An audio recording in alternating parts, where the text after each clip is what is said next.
How's it going, Man United fans? Welcome back to the Man United podcast. Yeah, welcome back. Big game tomorrow. Champions League, second leg, Old Trafford. Atl.Madrid. We take a 1-1 draw.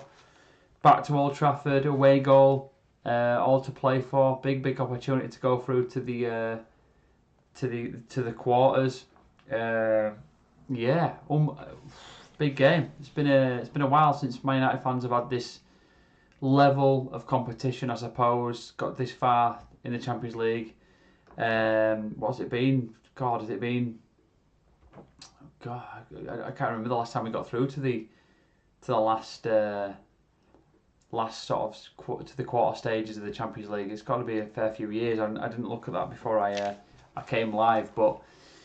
Yeah, today we're going to talk a little bit about the Rangnick press conference, have a little bit of a chat about that quickly, and then and some of the topics of conversation. It wasn't a particularly insightful press conference. Again, the media weren't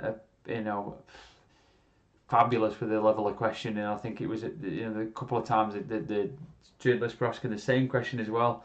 There's a couple of times when was repeating themselves. Rangnick got a bit frustrated with that. You could clearly see he wasn't best pleased with the level of questioning. Wasn't the most insightful questioning. And I think with Rangnick, he's steadily come to learn that he's basically had to shut up shop a little bit with his level of answering those questions as well. I think he's been too nicey. I think he's been too used to being honest. He's quite an honest fella, quite an honest bloke. It doesn't get you anywhere with the British media, and I think he's shut up shop quite quickly since doing that, and has become quite reserved in his level of answering those questions, and quite dismissive as well. So we'll run through a little bit of that. Talk a little bit about the Maguire-Varane potential partnership. Rangnick sort of mentioned Lindelof and whether that's going to be a potential option. I think Teller's been in the press conference today with Rangnick, said a lot about his thoughts on that left back position, albeit I know Shaw is still out. I believe he's out through COVID. I'm not 100% sure on that there is an illness or an injury or some related issue, which is why he's out. I'm not 100% sure on that. So that's obviously give Tellers another chance, and I say another chance as if Shaw being out is the reason why Tellers is getting the game. I think to me Tellers is getting the game because Tellers is playing well. Thought he played well against Spurs, and I thought he's played well previously to that. So no, I think he totally deserves a chance. And I think we're better for him at this moment in time, this season at least, with him in the team. I think Shaw is the better out of the two left backs. I think Tellers, when he plays and plays well, he's playing to his max potential. I think he's 100% when he's playing. Whereas Shaw, you always feel like there's a gear or two more in Luke Shaw to take him a bit further and become a little bit of a better player, a more influential player. Whereas you feel like with Tellers, he's literally just playing at 100% constantly to get to that level where it needs to be a Man United player. He's a squad rotation player, let's be honest, but at the minute Shaw is not providing Tellers with any level of reason to keep him out. So nice to see somebody different in the press conference. Wasn't aware whether Tellers could speak English or not. He was answering all the questions in his native tongue, and which is Portuguese, Brazilian, is it a level of Portuguese? But yeah, so that was nice to see that. Obviously sent a message out there.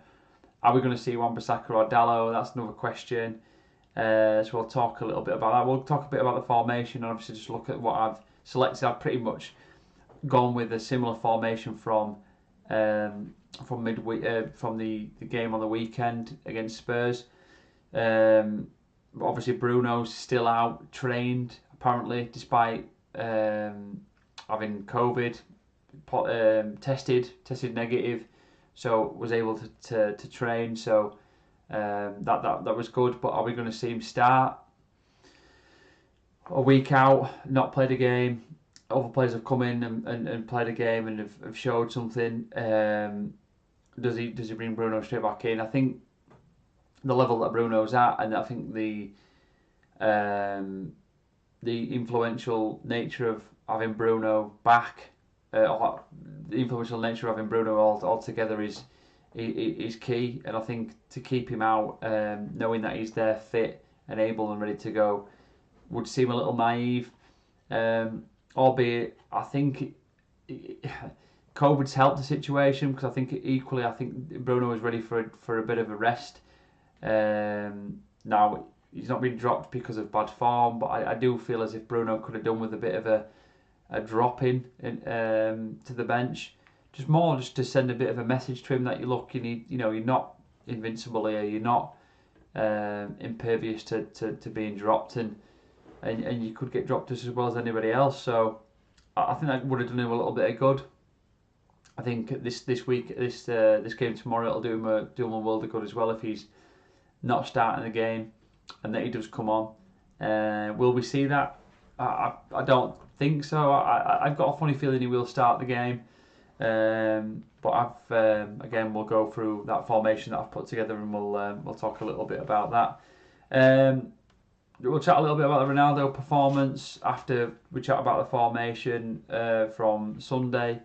I did a little bit of a reaction to that. I haven't done a reaction on my channel, but I did a reaction with the channel All for United. If anybody gets a chance to see that channel, a big shout out to All for United, who asked me to do a reaction with them, which was quite good. I enjoyed it. I appreciate them inviting me to that. It was good fun actually with some of the guys on that channel. So thanks, and shout out to them again for inviting me to that. And again, hopefully we could do that again some other time. But chatted a bit about the Ronaldo performance in that video, in that stream the other night. An unbelievable performance from Ronaldo, and something that everybody's now looking at him again for. It's coming at the right. Is it coming at the right time? Man United need a performance. They need somebody to step up. And Ronaldo is delivering again, isn't he? We need to win that game. We needed to win that game against Spurs. Ronaldo steps up. He just gets us over the line, and we win that game 3-2. Again, we're coming to a Champions League game. It's 1-1. We've got the slight advantage, both with the home fixture and the fact that we've taken away goal away back to Old Trafford. But we still need Ronaldo to perform. Will he turn up? If you were a betting man, you'd say you'd have to put money on it that he's going to turn up and he's going to do something in that game. So, he definitely plays. Is he going to definitely perform? I think so. I think there was a lot from that Spurs game. Obviously, having the week out previous to that, there's a lot of talk about him wandering off to Portugal with his family, and that that he didn't discuss all those things with the manager and all that kind of stuff, and that it sends a message out to the other players. Saw the Roy Keane, punditry after the game, and the Gary Neville punditry as well on that event. And to be honest, I agreed with what they were saying. I think you have to reserve that level of stardom. Obviously, Ronaldo's an unbelievable player, person, media, figure, icon, whatever you want to call him. But that doesn't necessarily mean that you just get to do what you want when you're a football player. If you work in a company and you're one of the employees, you happen to be an important person within that organisation. You start to follow policies and you start to follow rules in conjunction with the company, and Ronaldo has to do the same as well. So it's a club. The club's bigger than Ronaldo, regardless of what Ronaldo may think or feel or believe. And if anything, that trip away did Ronaldo some good. He got his head right. He looked on. He was looked at his performances possibly to try and get his head around what he was doing wrong, fixed those things clearly, and was able to do a lot of things right, and obviously performed a hell of a lot better than he did a few months previous. So yeah, Ronaldo thing was. It's been a bit of a topsy-turvy sort of a thing over the season, hasn't it? And again, he's coming good at the right time. At the business end of the season, when United need performances, they need results now. They need to be challenging for top four. They need to be challenging for this Champions League. It is a winnable Champions League. PSG are out of this competition now. Chelsea are going through some turmoil. Liverpool are still there. Real Madrid are still potent, but it's a winnable Champions League. Man United on the day, game for game. If they just knuckle down a little bit, obviously City are there as well. But we're not going to play every single team in this Champions League. We're going to play another 3 teams if we win, go through in this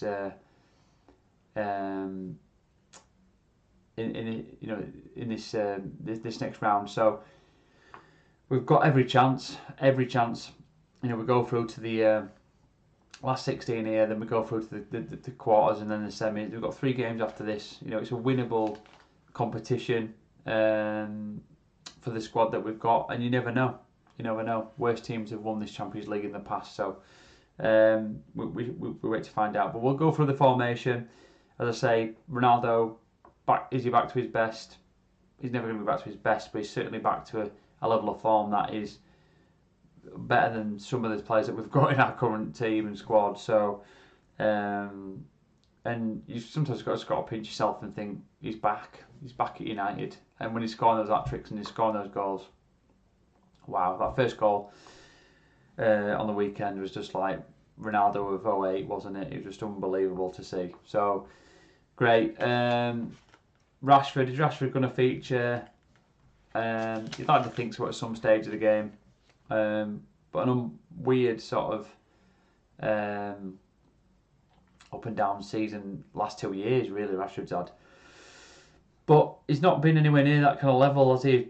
And I think the fact that United have now pushing and other teams have got better, it's exposed him a little bit, maybe. The fact that United now need to be challenging for titles and they've dropped back, they've gone backwards, and now West Ham are getting better, and Arsenal and Spurs have been somewhere near.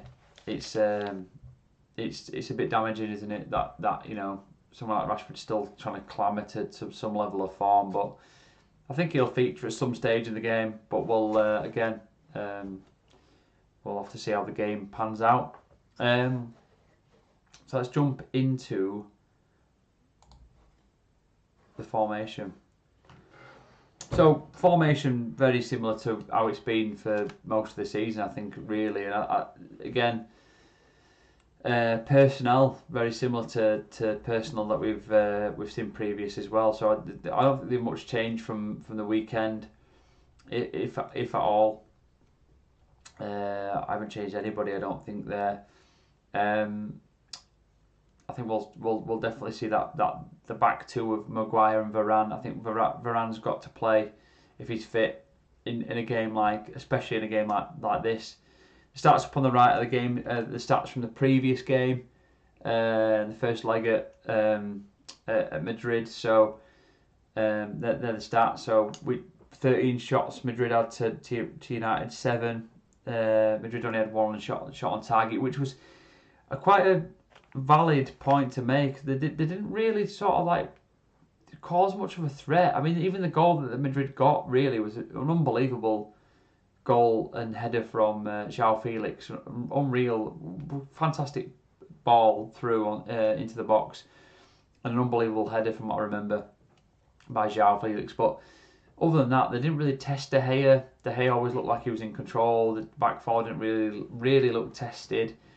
I think the concerning thing was the level of the control on the game. But then you look at the possession stats. United had 63% possession, which, if you look at the majority and the average, I think across this season, United have not dominated the ball, and that's been the concerning thing from United. I mean, everyone was talking about the first leg where United didn't look that good. They looked poor. They didn't control the game. But when you look at the possession stats, it tells a different story, really. And I don't disagree. I think United were very poor in the first leg, But it's very surprising to see that United had 63% possession across across that game away from home against a very strong Madrid side, but and also had 541 passes to Madrid's 305. I think overall it was a pretty tight, evenly matched game in regards to styles. I think both teams were and still are on a bit of a lull of form. Obviously, history to history, United should be really getting over this game. Atletico Madrid are I suppose an Arsenal or a Spurs of the Premier League, really. Probably not in style, but more in stature, and we should be really getting over that game. But obviously now we're on a similar sort of playing field to Atletico Madrid, and if anything, in recent years, in the last 2 or 3 years, Atletico Madrid have had more success, obviously winning La Liga last season as well.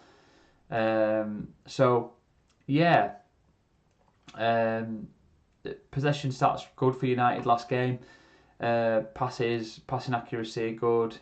Fouls, quite a lot of fouls on both sides. 19 fouls from Madrid, 16 from United. So quite a game of quite a few fouls. Quite a lot of fouls there. Yellow cards, 4 to Man United's 5. No red cards either way. Offsides pretty low, 2 to Man United's 1, and corners. Madrid had a lot of corners considering the lack of possession that they had. So an unusual game, really. A lot of spikes in stats that don't seem to match others. So 13 shots to Man United 7, despite United having 63% of the ball across the 90 minutes. So hopefully this will be a fairly cut and dry game for United. We remain tight at the back. We limit them to chances. We take our own chances when they come. Hope we will get chances, I'm sure, and we take them. If we take them and get a goal at Old Trafford, and we're winning the game 2-0, we don't commit a PSG and crumble under the pressure. I'm sure we won't. I've got every faith in Man United to go through in this game, in this leg. I know I've favoured United in a few games this season, and they've not come through for me. But I think I've got a good positive feeling from this game. I think we're on an element of good fortune in Europe at this moment in this year, and Ronaldo just hitting a bit of form. We've got Alanga on some form. We've got Sancho on some form. Pogba's been in and out of form. I think fitness is his crucial one. Fred's on a bit of form. And Matic is an unusual one, but I think he'll be playing in that midfield. I think with Bruno being out, he'll go a little bit more defensive. There's no need to try and go attacking in this game. I think we need to cut up at the back and control the game, especially at home. And obviously a back four of Maguire, Varane, Dalot and Telles. Telles obviously definitely playing with the absence of Shaw, and De Gea in goal. So I think overall, that's kind of the way that it will play out. I'm just in terms of Rangnick's press conference today. So the kind of feedback in terms of what he'd said. He was asked about the players. Regarding Bruno and Luke Shaw being missing, and basically said that obviously Bruno was back in training. Had COVID, had tested negative for a lateral flow test, and was good to attend training. I think he'll feature. I don't think he'll start. I think this is a good opportunity now for Rangnick to take stock a little bit. Bruno's fantastic. I'm not going to start bashing Bruno Fernandes. The problem we've had with Bruno Fernandes since he's come in is we were under a bit of a cosh, really. Bruno Fernandes came in January that season, the last time when we were going in for top 4, and Bruno was a revelation. An absolute revelation, and he got us top 4, or single-handedly at times got us top 4. But Bruno's still trying to do that now, and sometimes it can come across a little bit erratic in his play, to the point where it's a little bit of a detriment. And I think that Bruno being and catching COVID now, as much as that's awful, don't wish him any ill health. Obviously, he's tested negative, so he hasn't got it. Hopefully now, and he can move on from it, and he's going to be fit and able and everything else. But it's provided Rangnick an opportunity to switch things around a little bit, to not, he knows that he's not going to have to upset Bruno Fernandes because he couldn't play him last week. There's an argument he might not play him tomorrow night. And that gives him a good option. It gives him another option to try somebody else. And I think in this situation, he can be a little bit more defensive in his play. He doesn't have to risk by playing Bruno because he's afraid of upsetting Bruno. He can reserve, and he can maintain Bruno a little bit, and then perhaps bring him on if we need him to be brought on. But I think it's a good option in this circumstance. Would he have dropped Bruno if Bruno would have been fully able and fully fit and there'd been no COVID? I don't think so. I think he would have probably started him and started Ronaldo and started Sancho and started Elanga and started Pogba.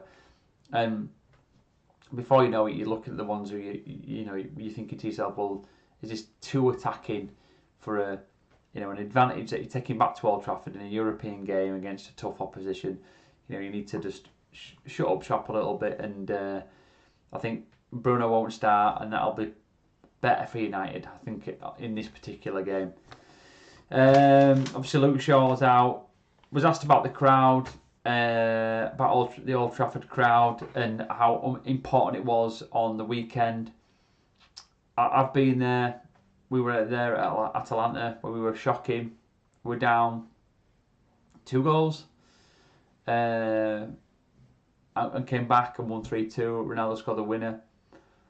We were unbelievable, and you felt the push from Old Trafford. You felt the energy grow and grow and grow and grow, and you felt us push and push and push. I've been there this season where we lost against Wolves, where Moutinho scored the winner. The game was dominated completely by Wolverhampton. We were shocking. The crowd were awful. We were flat. We were dead. We were terrible, and you could tell, and it didn't motivate or push the team on. It was awful, and that needs to. As soon as United get behind the team, you feel the push. You've heard ex-players talk about it, where you feel like they're getting pushed, especially in the second half when they're marching towards the Stretford end. You feel like they're pushing towards a goal, and it's going to come. And the crowd have to be on. European nights at Old Trafford, for some reason, are just something else compared to midweek games. Weekend games, early kickoffs, Premier League games.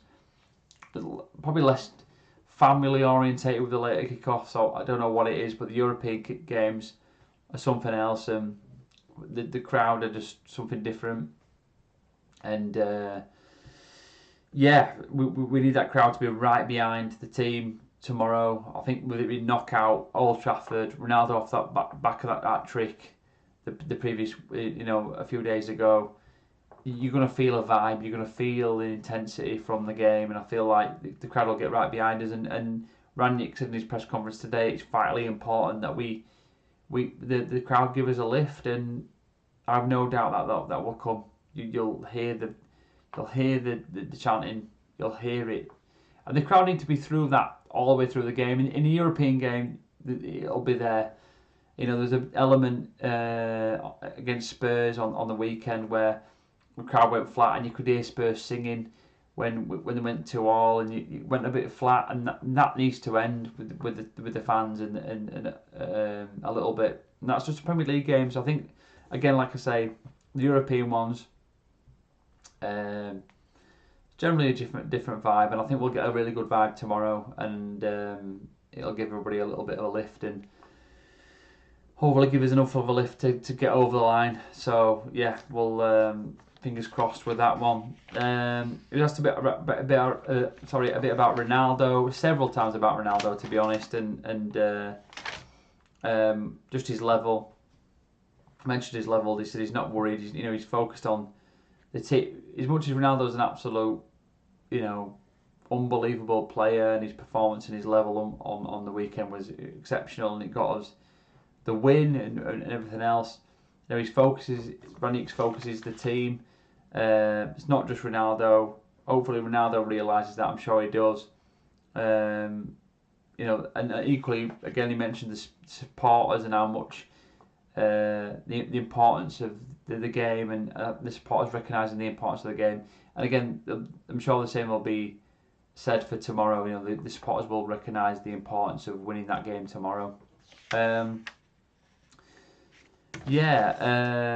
Went on to talk about Varane. Is there a selection headache with Varane and Lindelof? Maguire, I think he'll play Maguire and Varane. I think he was literally just being a bit political with his answer in the fact that he's got a bit of a selection headache. But I think Varane and Maguire are going to play. Tellers was asked a few questions. A lot of questions he answered in Spanish, which I didn't get some of the answers for, but they're generally pretty basic footballers' answers in regards to we're ready to play, we're going to train hard, we're going to play hard, we're going to try and win. They're just the things you would typically expect from a young professional player to say. It was asked a bit about Juan Mata. There's been a bit of talk about Juan Mata being offered a coaching role in the club, which isn't a surprise, is it? Let's be honest, he's been doing that pretty much for the last 2 years, really. Which is weird. I mean, I don't know if he's lost love of actually physically playing the game, but it seems strange to me that he's just hung up his boots, in the last 18 months to 2 years, injury free as well. Very odd. UEFA Champions. That was the. Oh, he's asked a question, a really daft question with Rangnick regarding what's easier now. Is the focus got to be the UEFA Champions League to get it back into the Champions League? So basically, do you think it's more realistic that we win the Champions League or get top 4 to get into the Champions League next season? Well, I mean, we'd all love to win the Champions League regardless of whether that meant it's getting Champions League next season or not. I mean, it's irrelevant. I mean, if somebody said to me, right, you can win the Champions League this season, but you're not going to get it next season, I'd take that every day of the week. I want to win the Champions League. I want to be, it's the biggest thing you can win in club football. Of course I want to win the Champions League, but we also want to be in it every single season now. Is it more realistic that we win the Champions League or we get top 4? Well, I think, let's be honest, I think it's more realistic that we get top 4. And Rangnick said that, the focus is winning that match, winning that game. The game is now Atl.Madrid tomorrow. That's the focus. That's the realism. That's the game in front of us. That's what we're going to try and win. So, bit of a silly question, really, if I'm honest. Of course, we want to win it. Is it realistic that we are going to win the Champions League? No. There's 3 or 4 other teams in the Champions League that are better than Man United. Maybe every other team left in the competition other than Atletico that are playing tomorrow are better than Man United. Man City, Liverpool, Bayern Munich, Real Madrid. They're better than Man United. Let's be honest. They are at this stage in their growth. But it's a knockout competition.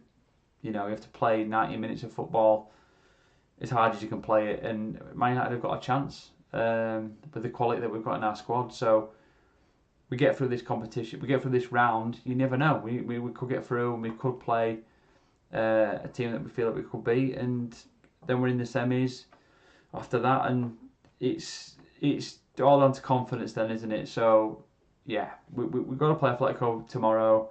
Rangnick said the same thing. We've got to focus on that game. I'm sure we'll do well and we'll win that game.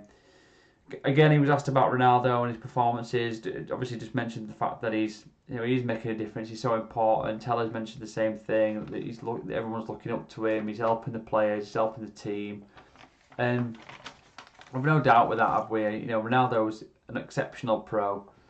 Is Ronaldo such an exceptional pro though? Sometimes that Ronaldo has to think of Ronaldo and no one else.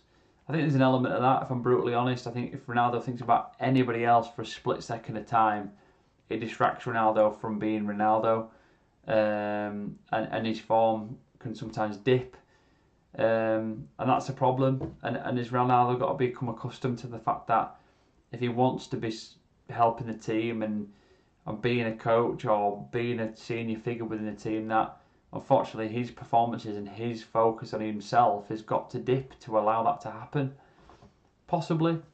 But when he's still scoring hat-tricks and still affecting the game as much as he's affecting the game, who cares? If he's struggling like he was 2 months ago for a full season, then you could maybe sort of make an argument for the fact that he needs to now think about something else in his football. But the fact that he scores an hat-trick against a decent Spurs side in the Premier League, still at 37-year-old, is incredible. So yeah, that's the formation, guys. A bit of a preamble on some of the players in the Rangnick press conference from the notes I'd made. So if you have watched, I really appreciate it. I'm gonna leave it there for tonight. Quick 30 minutes on tomorrow's game. My views on it: I think Man United will take the game either 1-0 or we settle on a goalless draw, a tense, close for goalless draw, where we go through on away goals. I hope that we score, we kill the game off by getting an extra goal. There's a small part of me that just feels like that would be too easy if we did that. I think the way that this season's gone, it's just been an absolute emotional roller coaster that it won't go that way. So we wait and to see on that one. But no, generally, I've got every confidence that we're going to go through in this game and through to the next round, and then we just take it from there and see what we get. But I think if United do go through this round, then they've done themselves proud, and then we just do what we can from there on out. But no, big game tomorrow, guys. Reaction following that, hopefully, a good one. Yeah, let's hope we get a win. If you've been watching, don't forget to subscribe, hit the like button, and drop me a comment. I'll reply back. Yeah, let's hope we get a win, guys, tomorrow. All the best. See you later.